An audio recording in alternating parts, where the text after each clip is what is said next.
5 ICC men's ODI खिताब, 4 ICC tournament खिताब रोहित शर्मा और विराट कोहली दोनों के नाम, तीसरी बार चैंपियंस ट्रॉफी के हकदार, दूसरी बार 8 महीनों के अंदर आईसीसी प्रतियोगिता के हकदार, एक बेमिसाल टीम। आईसीसी चैंपियंस ट्रॉफी 2025 हो गया है भारत के नाम। स्वागत है आपका ESPN cricket info match day Hindi में, जहां पर फाइनल का रिव्यू करने के लिए हमारे साथ जुड़ चुके हैं संजय मांजरेकर हमारे स्टूडियो में, और साथ ही शामिल हैं अनिल कुंबले। जेंटलमैन, शुक्रिया आपके वक्त के लिए, बेहद खुशी का लम्हा पूरे भारत के लिए। पर अनिल, आपसे शुरुआत करते हुए, एक अरसा सा बीत चुका था, 10-11 साल, जब कोई खिताब भारत के पास आ ही नहीं रहा था। अब 8 महीने के अंदर 2, तो देर आए दुरुस्त आए।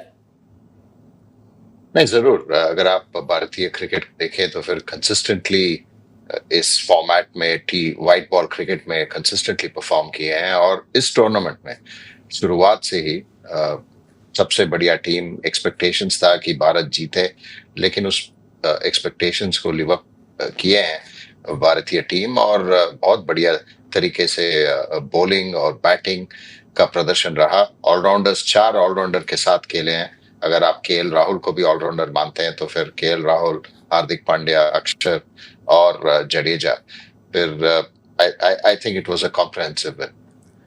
टूर्नामेंट के काफ़ी पहलू हैं काबिले तारीफ, लेकिन अब अगर हम पिछले 16 महीने देखें, जिसमें 3 ICC men's white ball events, उसमें 24 मैच खेले हैं और 23 जीते हैं।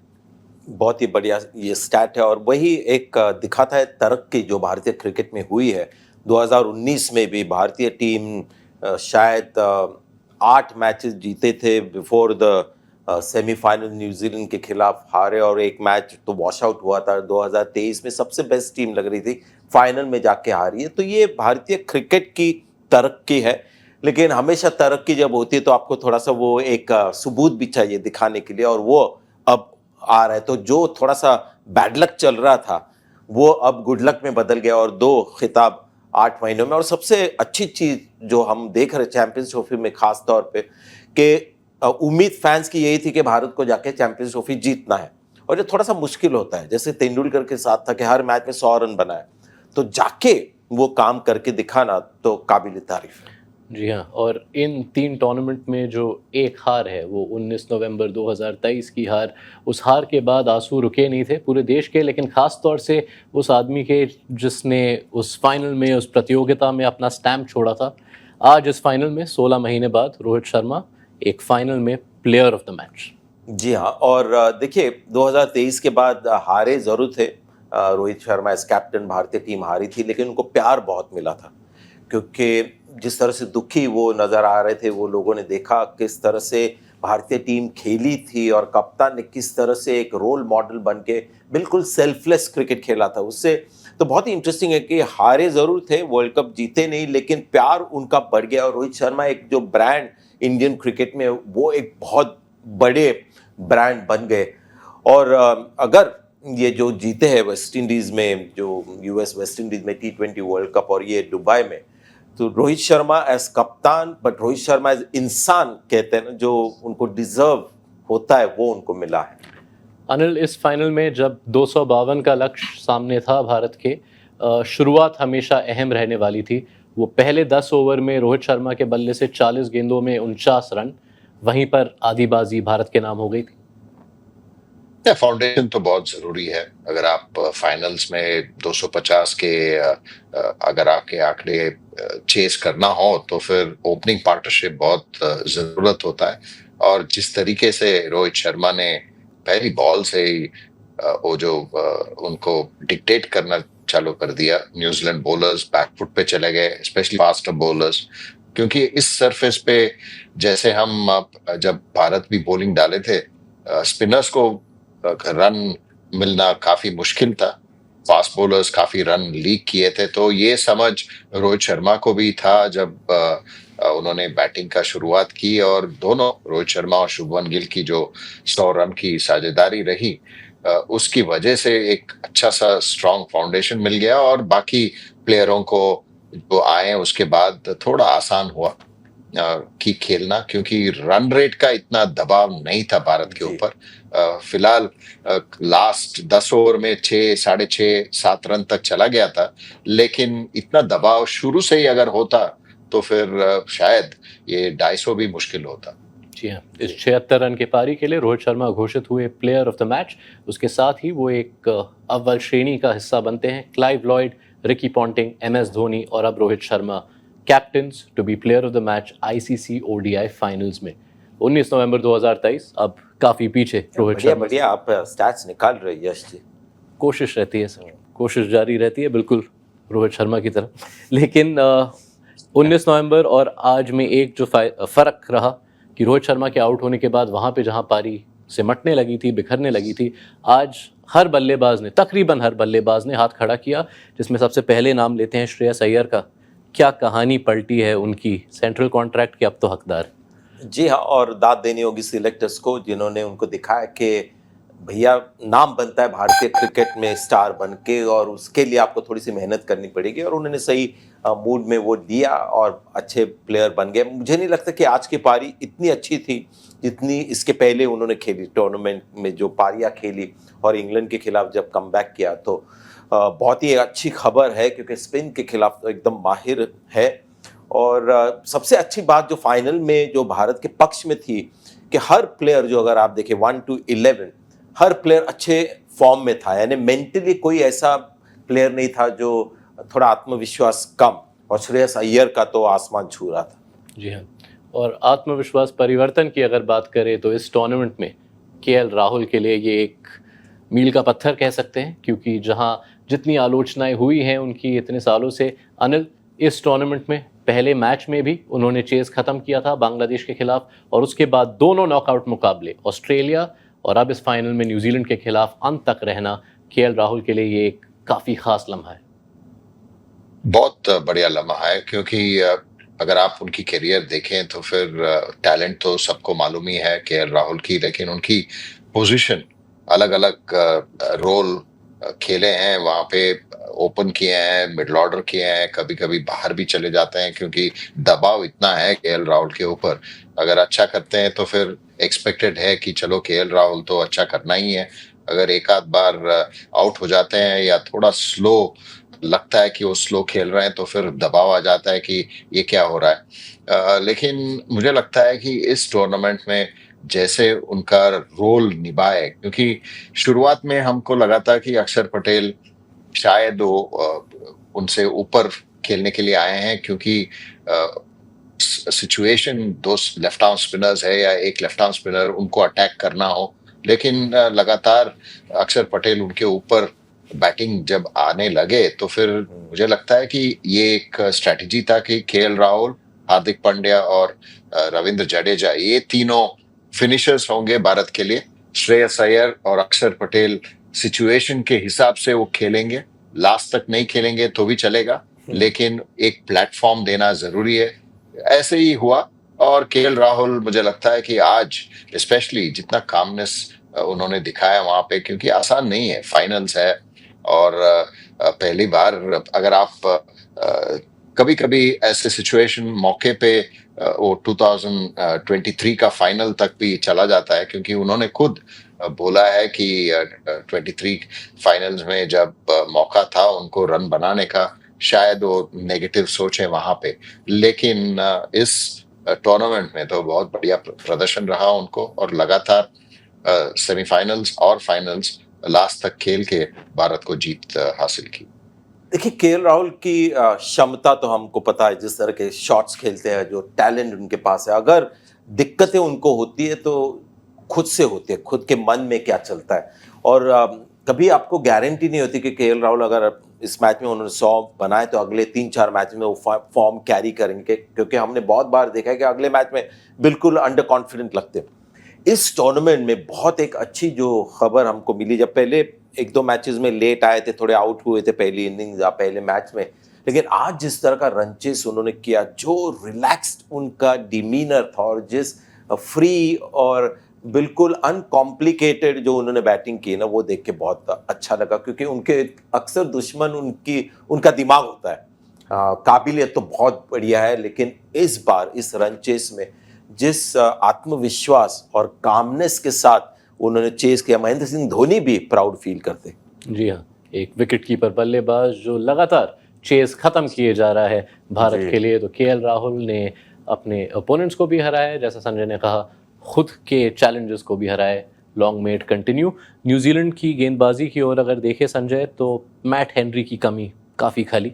जी हाँ, क्योंकि कुछ ना अगर दूसरा करते तो वो रोहित शर्मा को थोड़ा सा काबू में रखते, शायद आउट भी लेते, क्योंकि उन्होंने काफी बार उनको आउट लिया। तो फिर क्या हुआ कि 3 सीम बॉलर्स उनके पास थे, थोड़े से इनएक्सपीरियंस, और खास तौर पे इन पिचेस के ऊपर।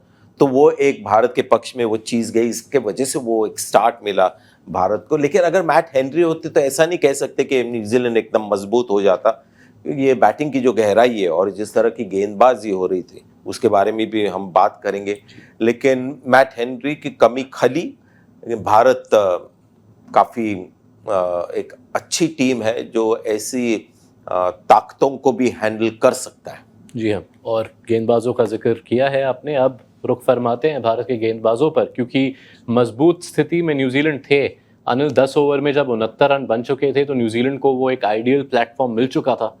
तब आते हैं कुलदीप यादव और अपने पहली गेंद के साथ रचिन रविंद्र को आउट कर देते हैं। नहीं, वो तो एक क्लास बॉलर है, जैसे मैं लगातार कह रहा हूं, क्योंकि अगर आप जो भी फॉर्मेट ले, कुलदीप यादव एक अच्छे स्पिनर है और काबिलियत है उनमें, और आसान नहीं है उनको पिक करना, बहुत मुश्किल लगता है सभी बल्लेबाजों को, या टेस्ट मैच हो या व्हाइट बॉल क्रिकेट हो। लेकिन अगर आप उन पे कॉन्फिडेंस दिखाएंगे और लगातार उनको चांस, मौका देते रहेंगे, तो वो इम्प्रूव ही होंगे और मैचेस जीताएंगे भारत को। तो आज वही था, पहले बॉल से रचिन रविंद्र का विकेट और केन विलियमसन, 2 सबसे बढ़िया प्लेयर रहे हैं न्यूजीलैंड के लिए इस टूर्नामेंट में इस मौके पे। क्योंकि अगर आप देखी जाए तो फिर साउथ अफ्रीका के साथ भी सेमीफाइनल्स में दोनों शतक बनाए और इसकी वजह से 360 तक लेके गए न्यूजीलैंड का स्कोर। तो इस मैच में उन दोनों का विकेट महत्वपूर्ण रहा और दोनों बहुत बढ़िया बॉलिंग के साथ निकाले। ऐसा नहीं कि पिच की वजह से उन्होंने आउट किया, कलाई उनका क्षमता था, वो स्किल था उनमें, और उसकी वजह से उन्होंने ये जीत हासिल की। मुझे लगता है कि जरूर Rohit Sharma man of the match रहे हैं, लेकिन मुझे लगता है कि कुलदीप यादव भी एक हकदार थे उस मैन ऑफ द मैच का। थोड़ी गलत सोच होती है actually player of the match की। मैं मानता हूं कि जिसने सबसे बड़ा योगदान किया है जीत की तरफ, उसको होना चाहिए प्लेयर ऑफ द मैच। उन्होंने रचिन रविंद्र को आउट किया और केन विलियमसन, वहां पर ऑलमोस्ट आधी न्यूजीलैंड टीम उन्होंने आउट की। और रोहित शर्मा ने 70 रन बनाया, अच्छा स्टार्ट दिया, लेकिन बहुत जल्दी आउट हो गए थे। उसके बाद बहुत काम करना था बाकी बल्लेबाजों को। अगर मेरे बस में होता तो फिर Kuldeep Yadav straight away player of the match. क्या पता, काफी बड़ा दिल है रोहित शर्मा का, शायद ड्रेसिंग रूम में वापस जाके पुरस्कार शेयर कोई फायदा नहीं, किसी को पता नहीं चलता, वो कुलदीप को पता रिकॉग्निशन होना चाहिए। एनीवे, चलिए मूविंग ऑन। कुलदीप यादव ने 2 अहम विकेट्स प्राप्त किए, लेकिन साथ ही उनके जोड़ीदार वरुण चक्रवर्ती ने भी 2 कीमती ब्रेक थ्रूज दिलवाई। सबसे पहला विल यंग का उस ओपनिंग पार्टनरशिप के बाद, और बाद में ग्लेन फिलिप्स, जो कि वो 20-30 एक्स्ट्रा रन ऐड कर सकते थे। और क्या टूर्नामेंट रहा है, एक हफ्ते पहले ही आए इस टूर्नामेंट में वो, और 3 मैच में 9 विकेट। जी हाँ, और दाद देनी होगी पहले सिलेक्टर्स को, कोच को, टीम मैनेजमेंट को, कि उनको लेके आए स्क्वाड में। इंग्लैंड के खिलाफ भी उनको 50 ओवर्स का मैच खिलाया और वहाँ पर उन्होंने दिखाया कि उनकी काबिलियत, और विकेट टेकिंग गेंदबाज है। जिस तरह से विल यंग को आउट किया, आपने देखा होगा कि पूरी एकदम फुल लेंथ डिलीवरी थी। तो हर मैच में गेंदबाजी जब करते तो विकेट लेते। 3 उनके वैरायटी गेंदे हैं, और इनके खिलाफ ऐसे नहीं होता कि आप सिर्फ लेफ्ट हैंडर्स के खिलाफ इनको गेंदबाजी कराओ या राइट हैंडर्स। सबसे अच्छी बात है कि जब फॉर्म में होते हैं तो फॉर्म को कैरी करते हैं, और वो पूरी तरह से छलक रहा था कि उनका जो बॉडी लैंग्वेज था ग्राउंड के ऊपर एक विनर की तरह था। और इस सब का मतलब ये हुआ कि अनिल, जो 4 स्पिनर की रणनीति जो भारत ने अपनाई इस टूर्नामेंट में, वो पूरे तरह से रंग लाई। गौतम गंभीर के लिए बतौर कोच एक कठिन शुरुआत रही है, क्योंकि टेस्ट मैचेस में भारत न्यूजीलैंड से हारे, ऑस्ट्रेलिया जाके हारे, पर इस चैंपियंस ट्रॉफी में जिस टैक्टिक को लेके आए हैं ये टीम मैनेजमेंट, काबिल तारीफ। नहीं, ज़रूर। अगर आप भारतीय टीम में रहे हैं तो फिर एक्सपेक्टेशंस हर प्लेयर के ऊपर यही रहता है कि हर मैच जीतना हो, हर टूर्नामेंट जीतना हो। थोड़ा बहुत आप लीवे दे देते हैं प्लेयर को अगर नहीं जीते तो, लेकिन कोच को तो ये मुश्किल है देना, क्योंकि भारत में अगर आप कोच बन जाते हैं तो फिर भारतीय टीम का, तो फिर हर मैच, हर सीरीज, हर टूर्नामेंट आपको जीतना होगा। अगर हार जाते हैं तो फिर कोच कोच की वजह से हार जाते हैं। तो दबाव तो था ही, टीम के ऊपर दबाव रहता है, लेकिन गौतम गंभीर के ऊपर भी काफी दबाव था, क्योंकि टेस्ट सीरीज न्यूजीलैंड के साथ हार चुके थे और ऑस्ट्रेलिया में हारे थे। तो शुरुआत भी ओडीआई फॉर्मेट में श्रीलंका के साथ हार गए थे। तो फिर व्हाइट बॉल क्रिकेट में थोड़ा दबाव था, गौतम गंभीर और कोचिंग का इसमें भी थोड़ा दबाव था। तो ये जीत जरूर उनको थोड़ा जो भी हुआ है पिछले 6-7 महीने में, उनको थोड़ा रिलीफ मिला होगा। और मुझे लगता है कि वो 4 स्पिनर शुरू से ही थे स्क्वाड में, लेकिन एक रिप्लेसमेंट, एक बैट्समैन का रिप्लेसमेंट वरुण चक्रवर्ती लेके आए। अगर आप इसका कंपैरिजन करें पाकिस्तान के साथ, पाकिस्तान का फकर जमान इंजर्ड हुआ है, लेकिन एक बैट्समैन लेके आए ईमान।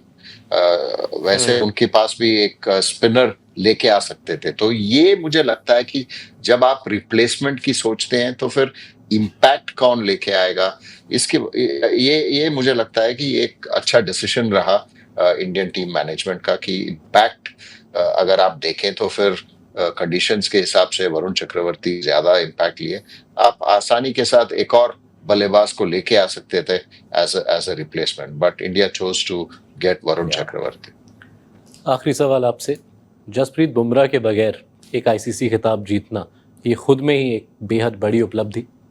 जी हाँ, लेकिन देखिए सच्चाई भी बोलनी चाहिए। बहुत खुश होंगे जो टीम मैनेजमेंट हो या सिलेक्टर के, अगर बुमराह अवेलेबल नहीं है तो ऐसा नहीं कि भारतीय क्रिकेट फिर जीत नहीं सकता। लेकिन अगर अलग कंडीशन में भारत खेलती, अगर मैचेस फ्लैट पिचेस पे होते, दुबई में नहीं ना होते, लाहौर या कहीं पर और रावलपिंडी या कराची जहाँ पर 300 से ज़्यादा रन बन रहे थे, तो फिर थोड़ा सा मुश्किल होता, तब बुमराह की याद आती थी। लेकिन ये एक शायद दूसरा एक पहलू है जिससे भारतीय क्रिकेट काफ़ी खुश होगा कि बुमराह के बिना एक टूर्नामेंट जीती है, लेकिन अलग कंडीशन में थोड़ा मुश्किल होता।